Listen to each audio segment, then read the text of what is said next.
We have to tell someone, Tallulah gasped. She's dangerous. Peeping Tom nodded, but a part of him knew that their story would be hard to believe.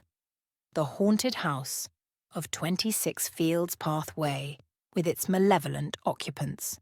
The children ran all the way home, their hearts still pounding from the encounter. When they burst through the door, Peeping and Tallulah's parents, Mr. and Mrs. Tom, looked up in surprise.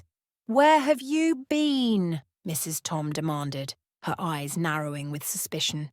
"You're all out of breath." Peeping Tom, still catching his breath, blurted out, "Mum, Dad, we were at the haunted house, 26 Fields Path Way. We saw something terrible." Mr. Tom's face grew stern. "That old place? We told you kids to stay away from there. It's dangerous." "But you don't understand," Tallulah insisted. "The old woman there, she's not just some creepy neighbour.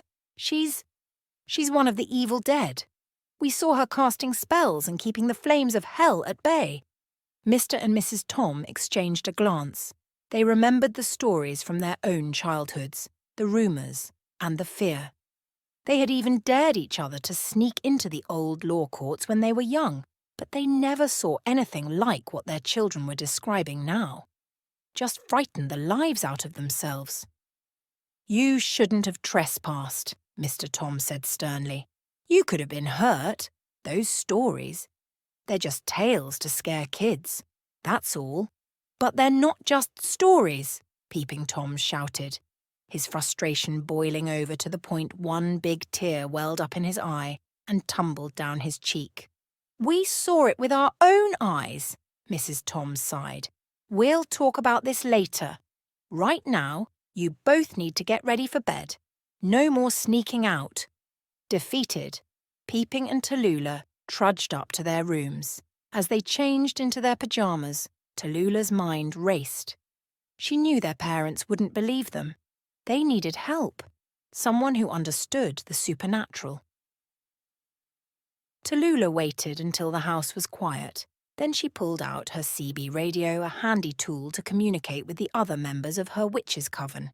It was okay they were white witches, but she needed to choose very carefully. This was a job that called for the strongest witches, who would get the job done and be fearless about it. She turned the dial and pressed the talk button. "Smelly Melly, come in. This is Tallulah. Do you copy?"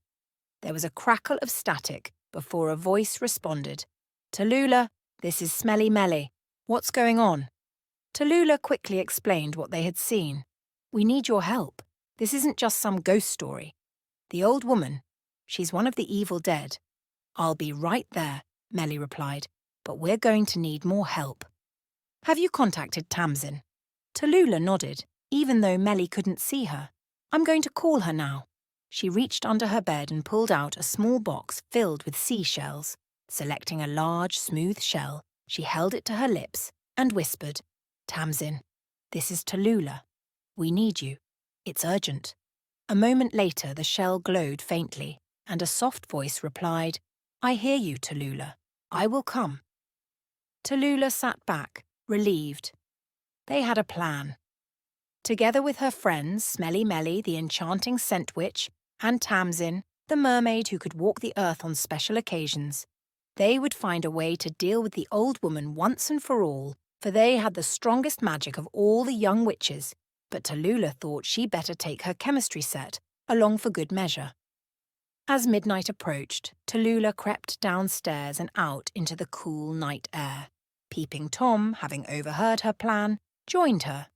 They met Smelly Melly and Tamsin at the edge of the woods near Fields Path Way. Melly was carrying her bag of aromatic herbs and potions, her ever-present aura of mixed scents both comforting and strange. Tamsin's presence was otherworldly. Her long hair shimmered like the ocean under moonlight, and she moved with an ethereal grace.